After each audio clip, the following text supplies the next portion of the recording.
Hi, my name is Dwight Lawson, Executive Director and CEO of the Oklahoma City Zoo and Botanical Garden. On behalf of the entire zoo staff and our Zoo Friends members, I want to thank News 9 for joining us on our trip to Mexico and for sharing tonight's Monarch Migration Special with you.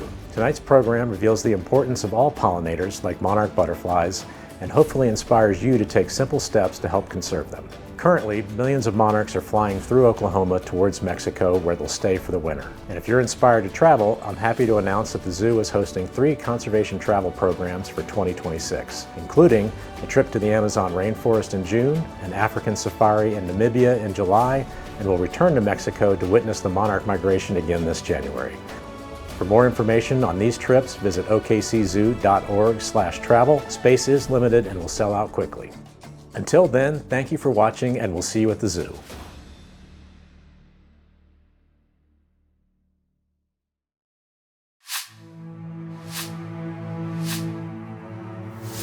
Monarch Migration, presented by the Oklahoma City Zoo.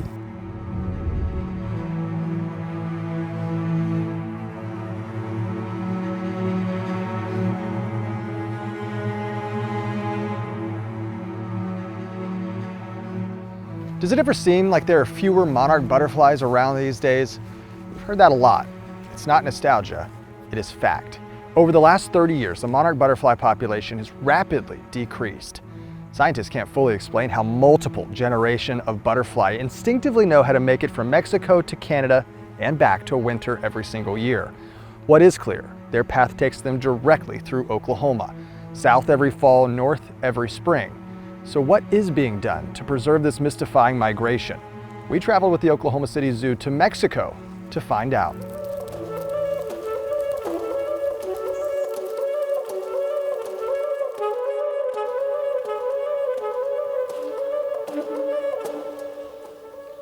It's become a symbol, one worth fighting for. Monarchs are like a poster child for nature. Something lighter than a leaf, traveling hundreds, even thousands of miles. But these insects today carry something far heavier, the weight of possible extinction. About 90% of their population is lost. That lift takes perseverance. For more than an insect, It's a wake-up call to all of us. to all those who help to see the iconic species survive.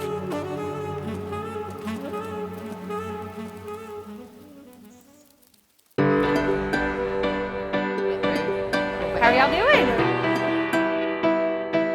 The buzz inside Anthem Brewing from those who take up the cause.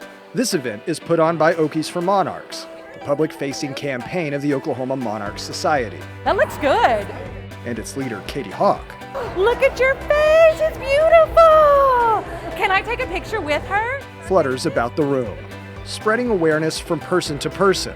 He loves his picture taken, especially video. Not so different from the pollinators she hopes to protect. Today is our annual pollinator party, and we have a number of opportunities available for the public to come out and learn about strategies and effective tips and tricks for managing their yards so that they are pollinator friendly. This event fills 2 purposes. One, tapping into new funds. Right now, and do you want to cash your card? Pollinator Pilsner is one of those strategies as well for fundraising. It's also education and awareness. And then it is made with local honey, of course. So, but it's very tasty. We released it last year, so this is our re-release. Each pint holds a purpose, offering a reason to reflect on how monarchs impact our daily lives. They're not just good for farms, they are absolutely critical and essential. Not all produce, but a lot of produce requires pollination in order to actually produce. So we need them, farmers need them, we all need them to survive. And their survival So I can net this little guy right here. caught the attention of Emily Guest. So he's right here. Then I just look at the back wings and make sure it's what I think it is, and it is. She studied these pollinators for more than a decade. So no caterpillars. The zoo's native plant garden provides plenty of field work. These tall green plants are sunflowers, and they have a lot of caterpillars on them right now. You can see that its wings are perfect. It's not missing any pieces on the edge. The colors are really rich and vibrant, so it's a pretty fresh butterfly. It probably came out today or yesterday. There he goes. More than a decade studying migration patterns. This is the first few of the year that we've seen. Now, more than a decade watching the population shrink, covering just 2 hectares where they winter in Mexico. A hectare is 2.47 acres. 2.47 acres. Yeah, so like 2.5 acres if you round up. That would be 5 acres in total of where all of the eastern migratory monarchs fit in Mexico right now.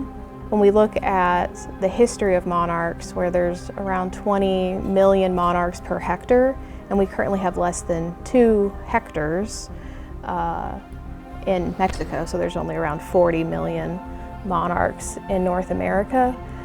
We can compare that to where there was hundreds of millions of monarchs 30 years ago. Her work here, intermeshed with her primary tool. Some cool dragonflies in here. But this long-term study typically consists of just a few monarchs at a time. Those who stop here for the native plants, just as they have for thousands of years. Well, this is another good one. Ruellia. Those native plants include nectar and milkweed. Plants Cody Waters Here's some better versions of that Monarda citridoria. specializes in. That's basically the gist of it. At Prairie Wind Nursery, it's a growing part of business. Plants native to the Sooner State. So these are the milkweeds that we sell here. Some of them, not all of them, because we've sold a lot of them. Milkweed, where butterflies lay their eggs and their offspring find nourishment. Coreopsis, it's just cute. It's probably one of the first ones I see in my garden. We have some Echinacea pallida, which is a great nectar plant. We have some rattlesnake master. Nectar plants, crucial for a butterfly's journey. Well, they provide the fuel for our monarchs and our pollinators to produce whatever. So the bees, their honey for the monarchs to get back to Mexico or up to Canada. So the nectar is just their fuel source. I get asked a lot what will grow in the clay, and I have to say almost all of this will grow in clay. So it's just all about getting it established. Once you've got it established, it's pretty much a hands-off kind of garden. Cody's job in part is to provide the plants that monarchs need to thrive. But like Emily and Katie, Cody had never seen the fruits of her labor, the final stop on the Great Migration. Her care for pollinators, though, is deeply rooted, just as the plants that help them survive. This is what draws in our pollinators, and pollinators are really important for everything, really. Important enough to receive protection along Oklahoma interstates and highways. In fact, the Oklahoma Department of Transportation is making them a priority. This is the viridis, Asclepias viridis, which is the most common milkweed in Oklahoma, or on the rights-of-way, at least on Oklahoma rights-of-way. The rights-of-way Von Seal Harmon and Rhonda Fair monitor year-round. And they are very hard to spot, of course, because they're small. Overseeing hundreds of miles, searching for signs of success. And so we're only looking at like the fresh stems to see if we see any eggs. We have a caterpillar, which is why we look at the stems. Soon, this caterpillar will make its transformation and continue the journey north toward Canada. You guys, I bet, had the same mama. It's the 4th, sometimes 5th generation that will make it back to Mexico. Down I-35, the Monarch Highway, the same route these protectors are taking for the first time.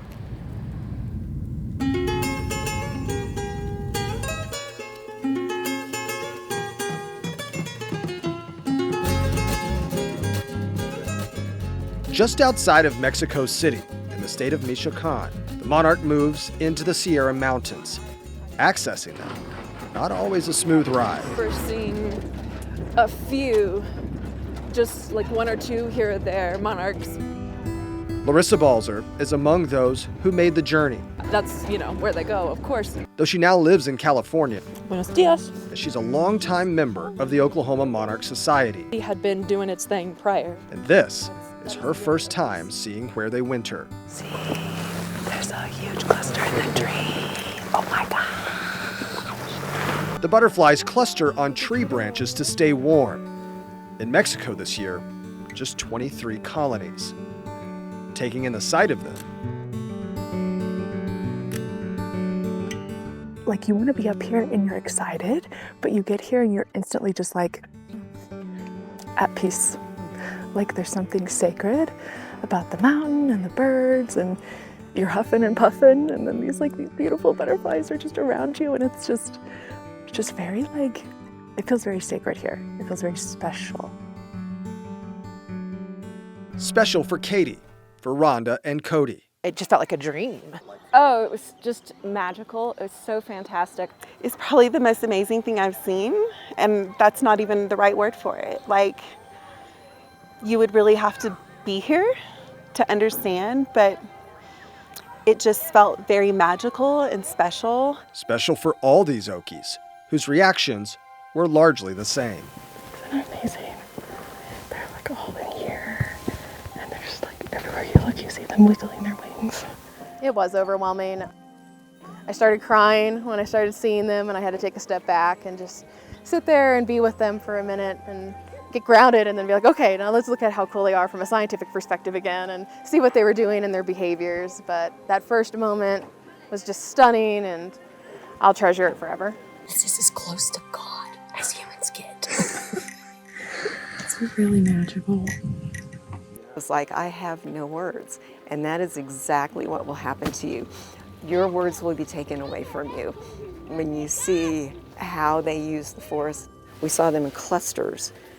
They're just hanging at the edge of branches. And what we saw in the first reserve, which is one of the younger reserves, they were breaking the branches. They were just everywhere, and it was real chaotic. And as soon as the sun came out, it was like diamonds just blowing across the sky. Magic in the sanctuary of El Capullin. This is the same sanctuary that is Cerro Pelon. It's a newer sanctuary, less established, in the care of researchers like Teresa, Sam, Siddhartha, and all those who live nearby. They know this species' significance and have watched its decline. Monarch butterflies are a symbol because it can unite three countries. The United States, Canada, and Mexico are together trying to save this insect. So it's important for that, and it's important because biologically it has an impact in the pollination, and it's very bad because last December monarch butterflies was a change of category. Right now they are in danger of extinction. So it's dire, yes. Here, the challenges include logging, cutting down the trees the butterflies inhabit. But when you look to the hundreds of miles these insects travel, those challenges increase exponentially. Oh, it's multifactorial. Dr. Patrick Bell knows the challenges well. He's not only an environmental scientist, but a founding member of the Oklahoma Monarch Society. I think the monarchs are the canary in the coal mine, if you will. They are emblematic of what's happening as far as environmental concerns, and the fact that we are thinking not so much of what we're doing to the environment. The monarchs are kind of the poster child, if you will. So yeah, they're critically important, not only for their own species, but as a wake-up call to all of us. Maybe we need to rethink how we're doing this. A wake-up call that's never been louder. It's very serious. We're in the lowest recorded records since 2014 of in the last decade of their populations.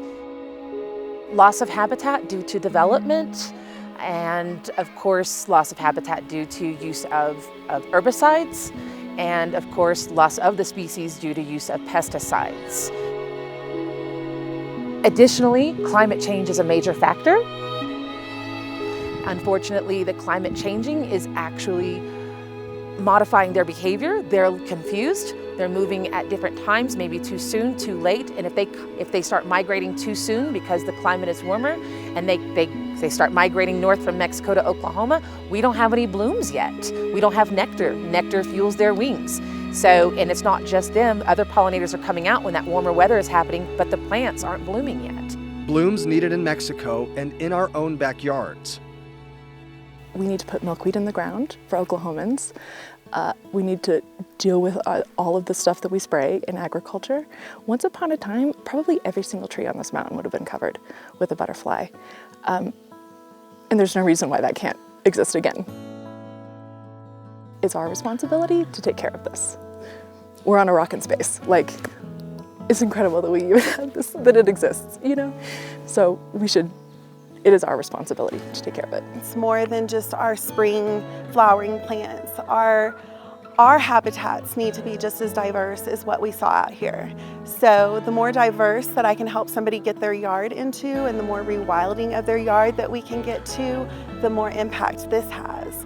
And since the populations are declining, then it makes it, I feel more driven to really educate people on that so that we can help get those numbers up.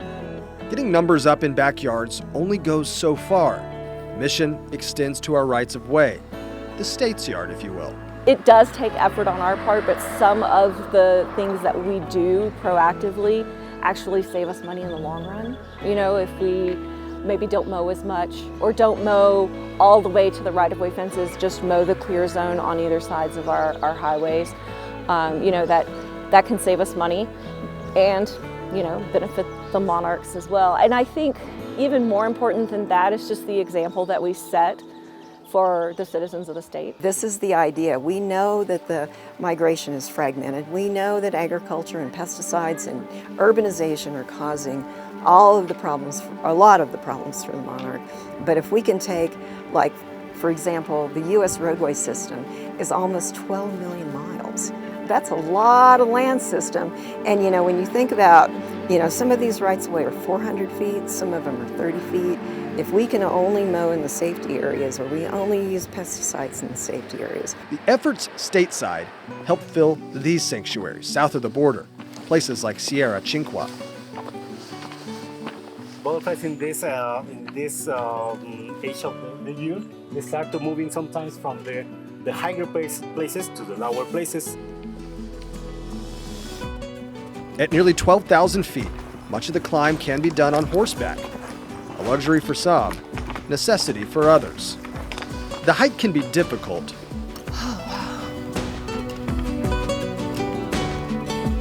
The views make it manageable, but the destination makes it worth it. Warmth from the sun is an activator, setting these insects to flight. The sun's rays illuminate the iconic color. It just really shows how important everything is, you know, from the very small to very big. We're all connected. Here you get to see millions at one time, and then when that sun, the clouds opened up and that sun came through, and all the monarchs start coming to life, you know, and leaving their roost and flying all around us. It felt like it just felt like a dream.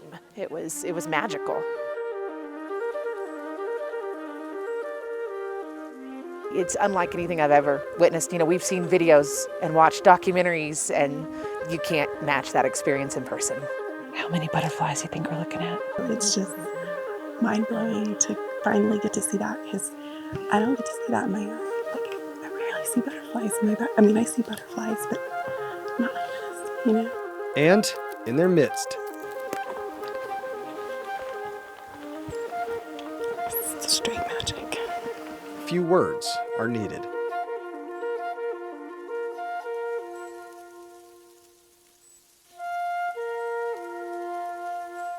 There was nothing but tears, like probably at every sanctuary. Oh, it's almost overwhelming in a sense, and it gives me just such a deep appreciation for how tenacious the monarchs are.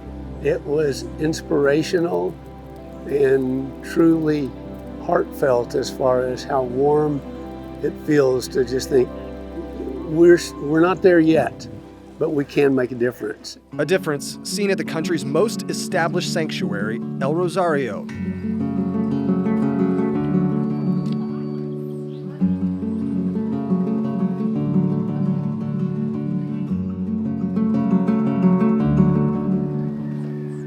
We're outside of El Rosario, the largest colony of monarchs in all of Mexico, and every year thousands and thousands of people come to see the butterflies that travel thousands of miles every year to be here.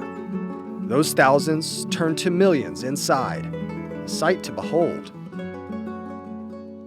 But a sight diminished.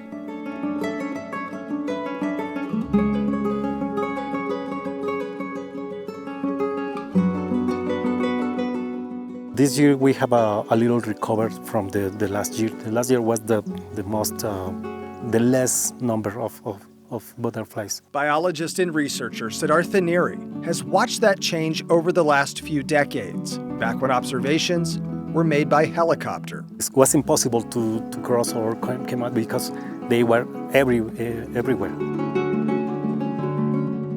Or a helicopter, you could see in the past that this was like a black stain full of butterflies, and all the butterflies were in the soil, in the ground, in the bushes, and in the trunk. And today is just a tiny, in comparison with 20 years ago, maybe I don't know, 20%.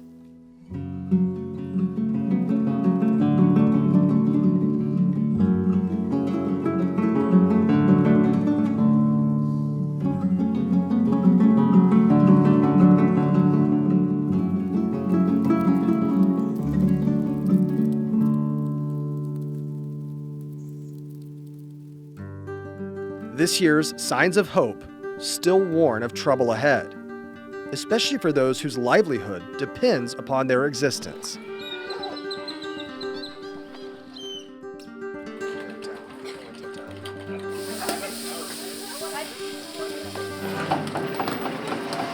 Tourism here is an economic driver, but more than money, in central Mexico, keeping the monarch is a matter of life and death.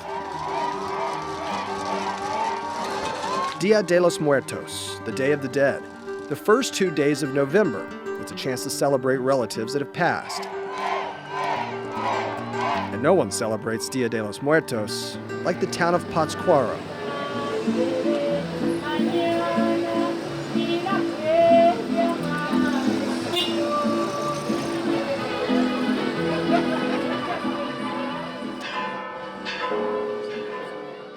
And it was here we met restaurant manager Liliana. She, with the help of a translator, says the monarch and Los Muertos have long been connected.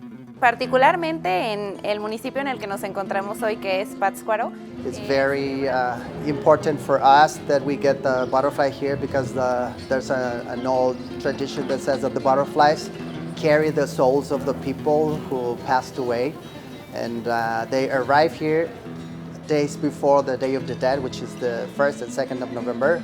So we believe that the butterflies bring the souls of those people who is already gone, and they come in that specific date to celebrate with us. More reason to help them live. It makes us feel proud that we get this butterfly here because it's, in the first place, it's an endangered species. And it gives us a responsibility to take care of it, to take care of the forests and sanctuaries, and everywhere in the rest of the world, they don't have the opportunity to see this migration.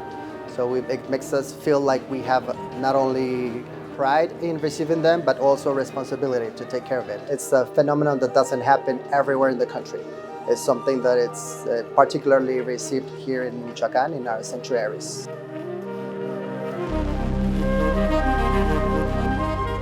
It's losing a word and a way to understand and to see life.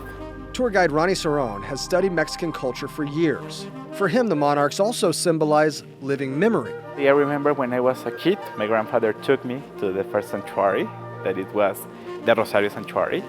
So it was a lovely experience being with him. Every time I arrive to the sanctuaries, I have the opportunity to take that moment back. You know, I remember him like with the memories. No matter what they symbolize, the emotion of the moment wasn't lost on Larissa. In Norman, where I used to live, there was a tree that my dog and I would walk around in this park every single day. And in the fall, one time, on the fall migration, there was a whole group of butterflies. And then several years later, my dog passed away, and I was able to have her, she passed underneath this tree. So monarchs aren't necessarily my ancestors, but spiritually I feel connected because it's sort of like my dog spirit is like around me. So I was sobbing yesterday.